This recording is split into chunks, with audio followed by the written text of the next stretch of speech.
Hello everyone, welcome back to the channel. তো তুফান তো release হয়ে যাচ্ছে ঈদের দিন।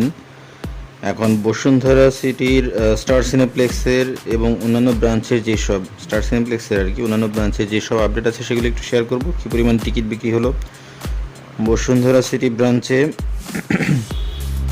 প্রথমে 2টি শো দেওয়া হয়েছিল, 2টি হাউসফুল হয়ে যায় আনুষ্ঠানিক ঘোষণা আসার আগেই। তারপর তারা আরও 3টি শো অ্যাড করে।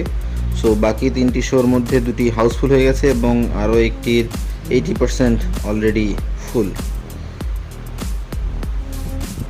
সো লক্ষ্য করার মতো বিষয় হচ্ছে, যেটার 80% ফুল সেটার টিকিটের প্রাইস হচ্ছে 850 পার টিকিট, এবং হাউসফুল যেগুলো আছে সব মিনিমাম 350 থেকে 400 এবং একটা আছে 600 টাকা টিকিট। সো অনেক দামি টিকিট হলেও মানুষ কিন্তু এখানে টিকিট কিনছেন এবং হাউসফুল যাচ্ছে।